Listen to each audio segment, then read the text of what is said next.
Welcome back to my channel Susmita Bengali blog. আজকে হচ্ছে chicken পকোড়ার recipe. দেখো আদা রসুন লঙ্কা পেঁয়াজ সব দেখো গুছিয়ে নিয়েছি। এবার দেখো সব পেস্ট করে নেওয়া হলো। এবার চিকেনের মধ্যে এক একে সব কিছু দেওয়া হলো, পেস্টগুলো, লবণ, একটু জিরের গুঁড়ো, একটু গরম মশলা অল্প করে সামান্য দিয়ে হালকা করে এক দু ফোঁটা তেল মতন দিয়ে মাখিয়ে নিয়ে এবার 5 মিনিট রেস্ট দেওয়া হলো। তারপরে দেখো একটা ডিম ভেঙে নেওয়া হয়েছে।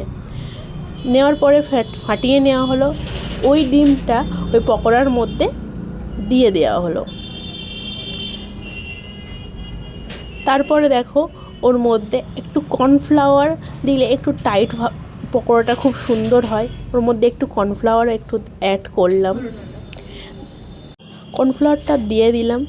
দেওয়ার পরে ওই 4-5 স্পুন দিলাম।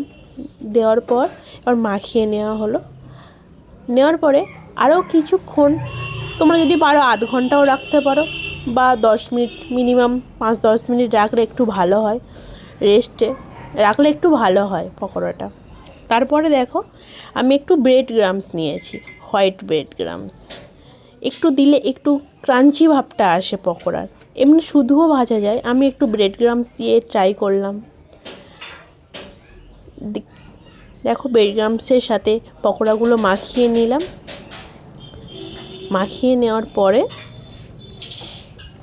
সবগুলো একে একে সব পকোড়াগুলো ব্রেড গ্রামসগুলো মাখিয়ে নেওয়া হলো।